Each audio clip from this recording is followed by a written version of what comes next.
إن الحمد لله نستعينه ونستغفره ونؤمن به ونتوكل عليه ونعوذ به من شرور أنفسنا ومن سيئات أعمالنا من يهديه الله فلا مضل له ومن يضلل فلا هادي له أشهد أن لا إله إلا الله وحده لا شريك له وأشهد أن سيدنا ومولانا حبيبنا محمدا عبده ورسوله اللهم صل وسلم وبارك عليه وعلى آله وأصحابه والتابعين لهم إلى يوم القيامة أما بعد. Hadirin muliakan, perkara yang paling penting dalam kehidupan kita ini adalah iman. Mewujudkan iman, meluruskan iman, mengokohkan iman, mengistiqomahkan iman. Iman itu sebetulnya adalah hadiah dari Allah kepada siapa saja yang Allah kehendaki. Wa ma kana li nafsin an tu'mina illa biidznillah. Tidak ada seorang pun yang bisa beriman tanpa kehendak Allah. Iman itu bukan hasil dari kepandaian seseorang. Tidak. Banyak orang pandai tidak mendapatkan iman. Orang Jepang itu katanya pandai ini malah nyembah matahari. Orang India itu katanya juga orang-orang bijak. Banyak filosof-filosof dari India akhir-akhirnya malah nyembah sapi. Jadi bukan karena kepandaian. Orang Amerika katanya pandai malah nyembah Yesus, Tuhannya dipaku.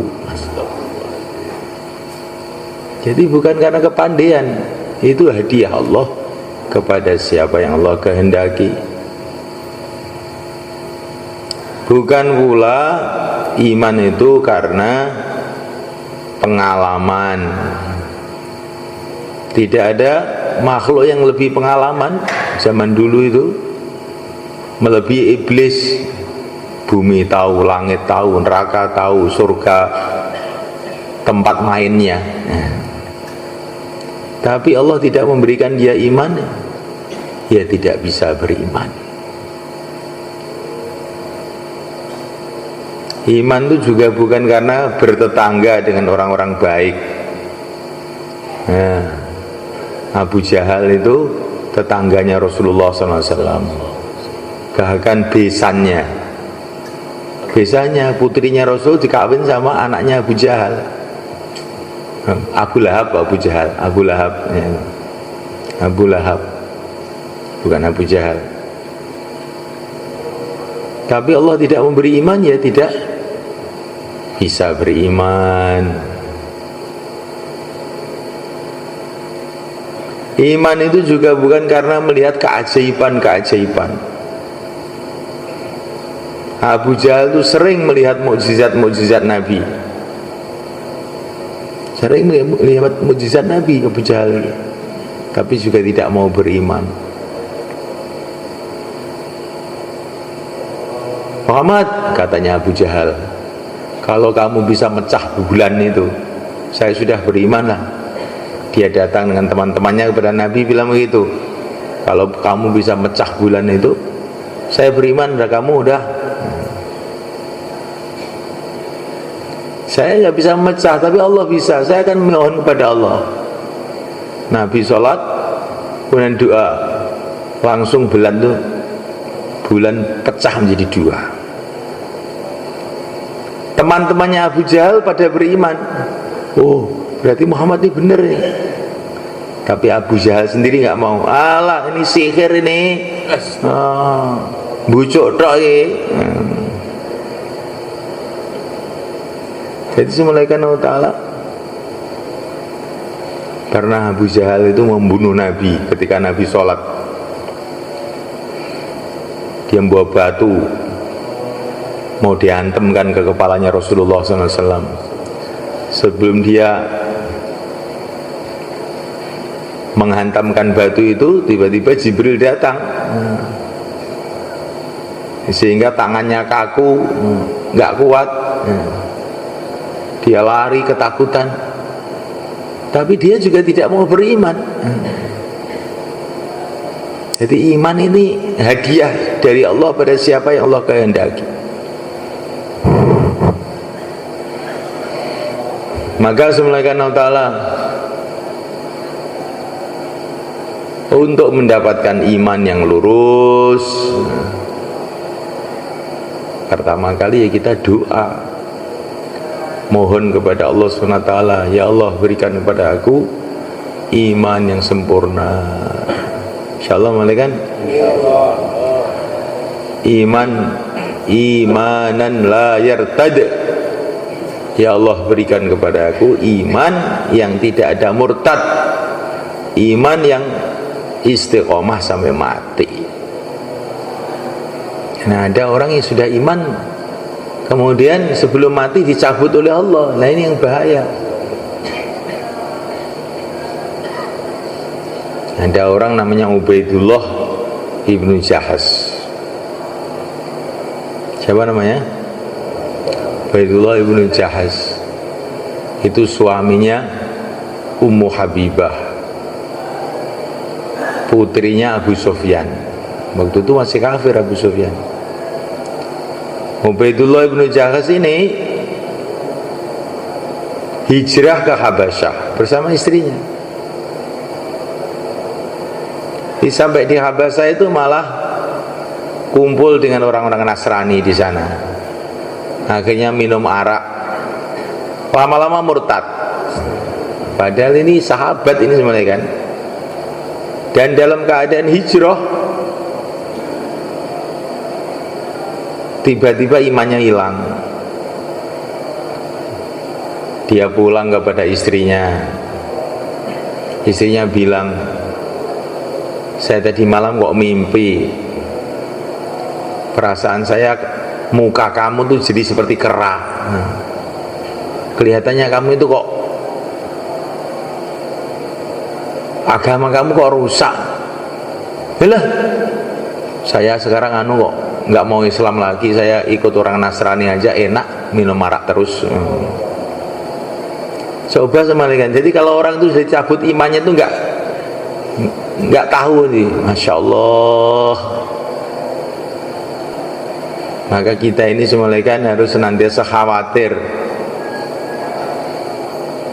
Dengan kita senantiasa doa agar Allah SWT menetapkan iman kita sampai mati. Wa minan nasi may ya'budullah ala harf. Ada orang itu yang imannya itu seperti di pinggiran jurang. Orang duduk di pinggiran jurang itu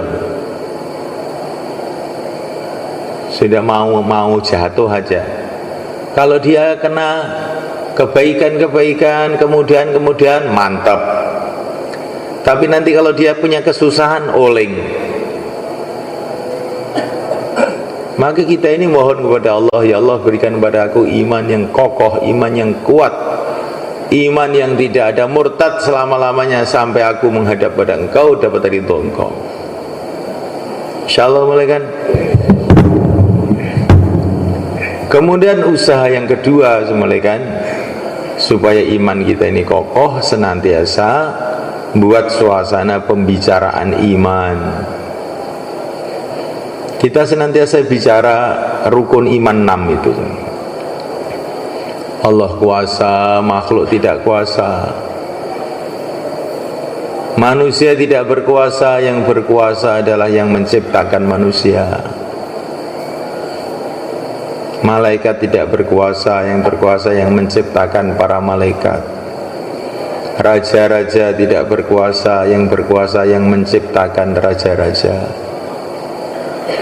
Manfaat mudarat bukan dari benda-benda, manfaat mudarat dari yang menciptakan benda. Panas bukan dari api, dari yang menciptakan api. Api itu sendiri kalau nggak diciptakan Allah nggak ada. Panas itu bukan dari api. Panas itu dari yang menciptakan api. Kalau yang menciptakan api menghendaki panas ya panas. Kalau menghendaki dingin ya api itu jadi dingin. Kayak api kepada Nabi Ibrahim. Ya narukuni bardaw wa salaman ala Ibrahim. Hai api, jadilah kamu sejuk dan menyelamatkan buat Ibrahim saja loh. Maka api itu membakar kayu, membakar macam-macam perkara yang ada. Tapi untuk Ibrahim dingin dan menyelamatkan. Seumpama Allah berfirman pada waktu itu, hai api jadilah dingin, sudah kita nggak bisa masak, sudah dingin semua. Tapi Allah berfirman, jadilah kamu dingin untuk Ibrahim tok. Jawabannya kan? Panas bukan dari api, panas dari yang menciptakan api. Tanamkan. Ini bedanya iman dengan kufur tuh di sini.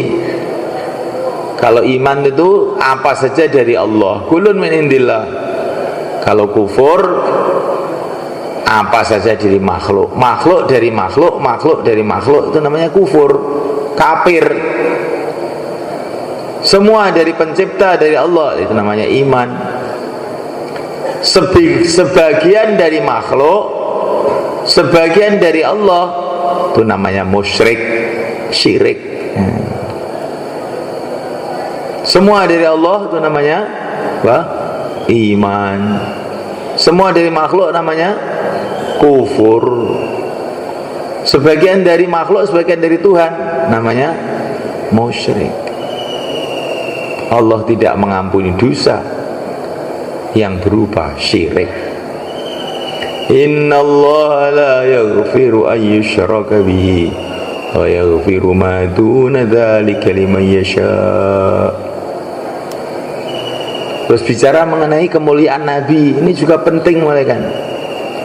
Dalam Al-Quran itu banyak cerita-cerita mengenai kemuliaan Nabi. Cerita kemuliaan Nabi ini penting. Ada seorang ulama itu memuji-muji Nabi.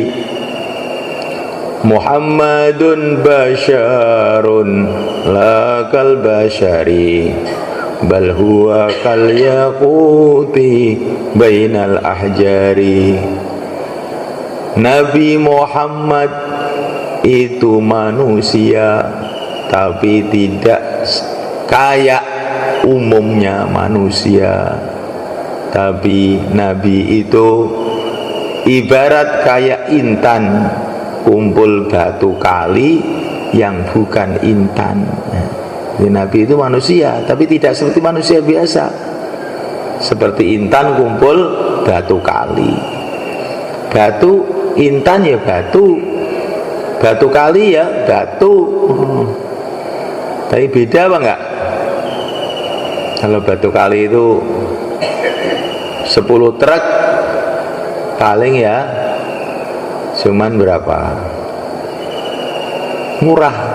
Tapi kalau intan tuh kecil gitu aja sudah mahal. Ketika dia memuji-muji Nabi seperti itu, terus mimpi jumpa Nabi. Mimpi jumpa Nabi itu hak. Nabi mengatakan, bagus itu, tadi Allah telah mengampuni dosa-dosa kamu gara-gara kamu memuji-muji saya itu. Ya, cerita kemuliaan Nabi, kehebatan Nabi, mukjizat-mukjizat Nabi. Kullu baitin anta sakinuhu ghairu muhtajin ila suruji. Rumah yang didatangi Nabi walaupun tidak ada lampunya sudah terang benderang, katanya seorang ulama.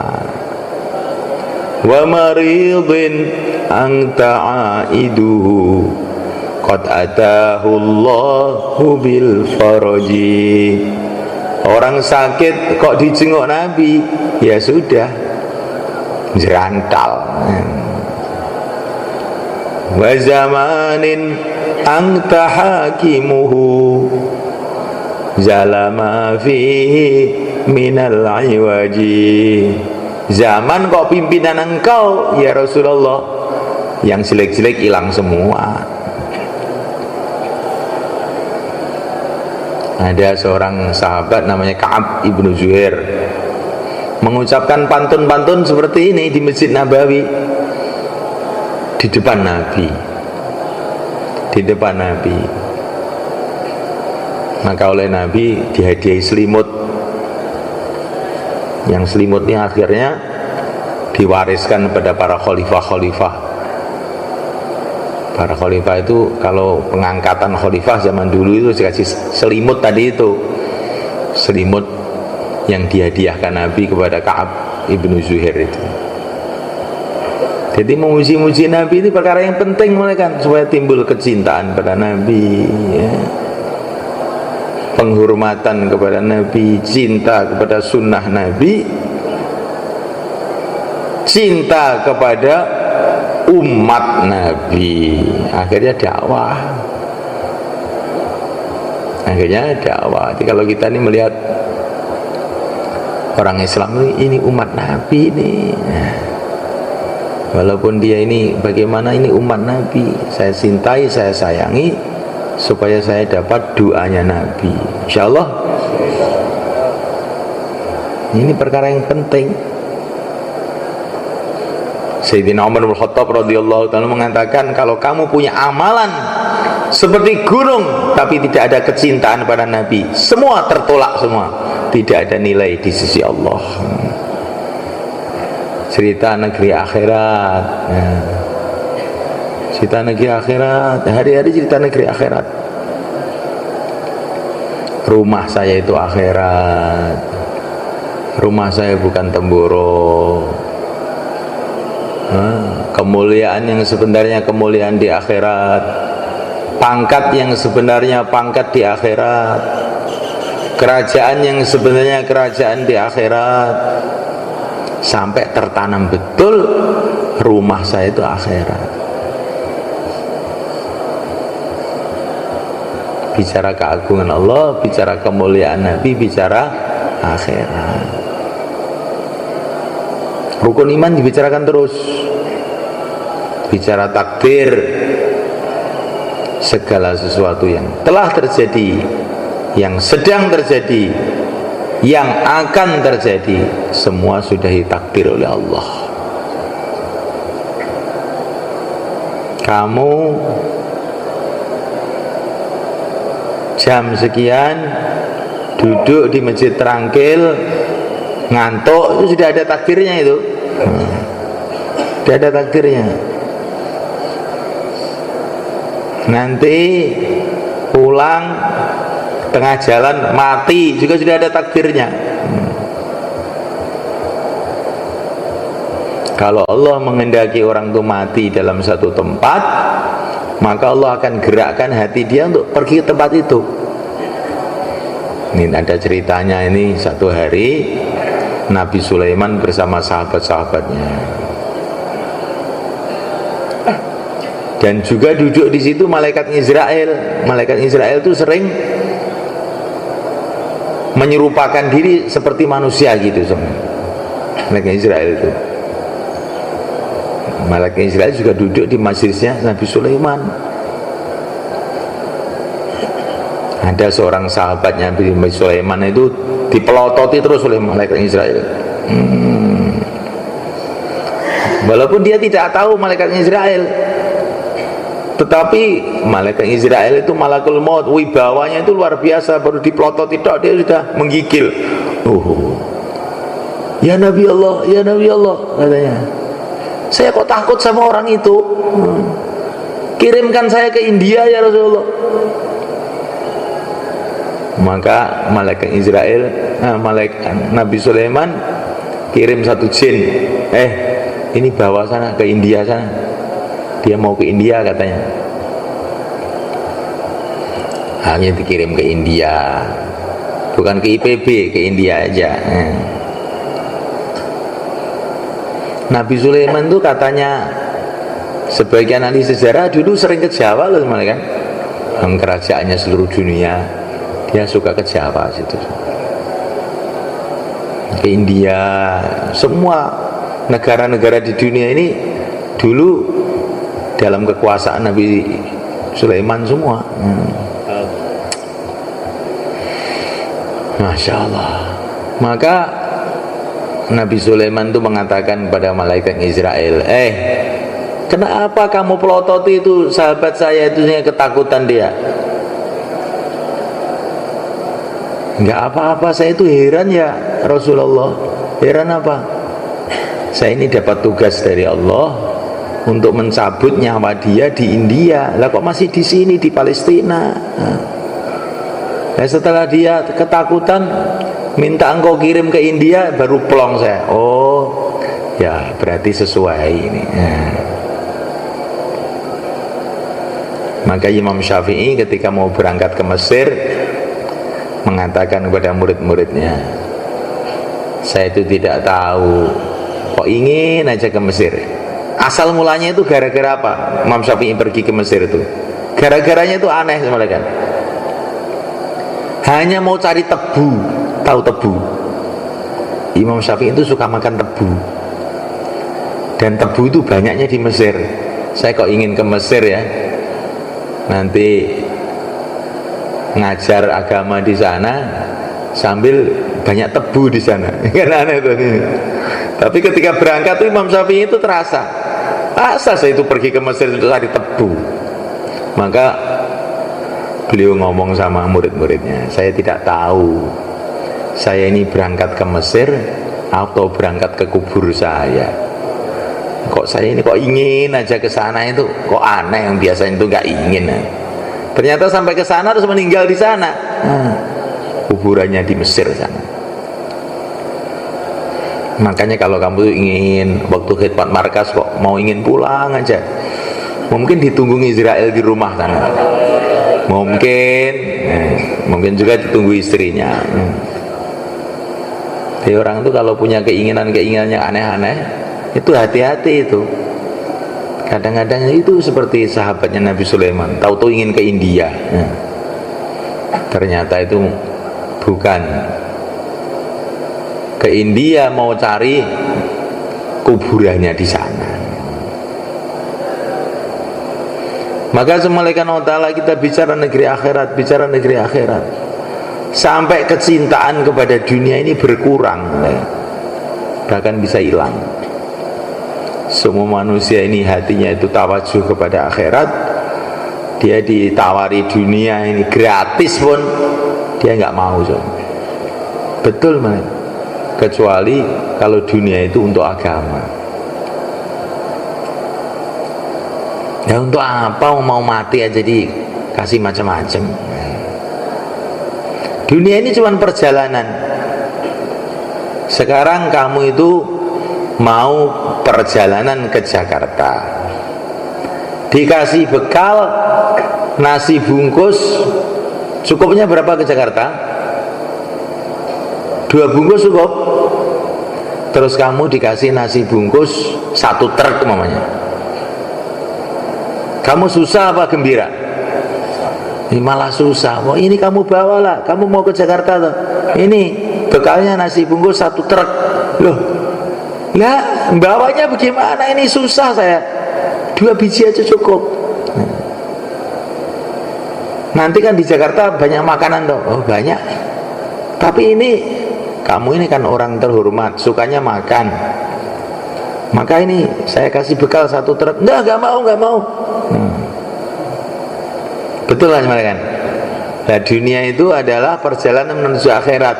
Nanti di akhirat makanan banyak. Kenapa kamu bawa banyak-banyak? 2 bungkus saja cukup. Insya Allah kan? Orang yang suka dunia itu sebetulnya orang yang nggak mau mikir. Kalau dia mau mikir, paling bagus itu dunia secukupnya aja. Nggak usah banyak-banyak. Pokoknya yang penting sampai ke akhirat, terus masuk surga, udah. Mau apa senang semua ada. Kalau seorang presiden datang ke satu negara, dia tidak membawa bekal banyak-banyak, dia tidak membawa mobil, dia tidak membawa pesawat, dia pergi, bahkan dia tidak membawa koper, nggak membawa pakaian, yang membawakan itu pelayannya, dia pakainya satu aja. Betul nggak teman-teman? Karena dia pikir nanti sampai sana sudah siap semua. Lah orang iman begitu, di surga semua sudah siap, maka nggak usah bawa banyak-banyak. Insya Allah ini dibicarakan terus teman-teman sampai tertanam. Karena orang itu kalau ada hubbud dunya, kecintaan kepada dunia tertanam dalam hati, dia nggak akan bisa amal agama dengan benar. Dia akan senantiasa kebingungan. Dia bingung. Kalau miskin bingung bagaimana jadi kaya, kalau kaya bingung bagaimana mempertahankan kekayaannya, ngerti-ngerti sudah mati. Assalamualaikum. Waalaikumsalam. Insyaallah ya, gak usah panjang-panjang bayan ini. Kalau panjang kamu juga gak tahan. Di surga aja diteruskan nanti, insyaallah. Ada seorang raja di India, ini diceritakan oleh Syekh Abdul Hasan Nadwi. Ini raja teman-teman, tapi juga ulama. Dia ngaji tafsir Jalalain di masjid. Raja itu ngaji, zaman dulu tuh raja itu pada ngaji. Dia ngaji, tengah-tengah ngaji, katanya raja itu, ternyata dia wali juga, ternyata raja, ulama, wali juga. Kelihatannya saya sudah mau dipanggil oleh Allah ini. Nanti ngajinya diteruskan di surga ya, insyaallah. Insyaallah. Langsung asyhadu alla ilaha illallah, meninggal. Raja kok wali juga, nabi, gimana? Kita ini sudah miskin, ulama juga tidak, ngantuan lagi. Wah, masya Allah. Jadi orang itu kalau beruntung itu di dunia enak, hatinya baik, tahu-tahu lebih surga. Tapi kalau orang itu nasibnya nggak baik, di dunia miskin, hatinya jahat, mati ke neraka. Oh, gimana itu? Naudzubillah. Tapi kalau orang itu disayangi oleh Allah, insya Allah enggak. Bagaimana supaya disayangi? Kalau kita menyayangi umat. Bagaimana menyayangi umat? Kita keluar 4 bulan mikir umat semua, insya Allah. Yang mau keluar 4 bulan, 40 hari, silakan berdiri ke belakang.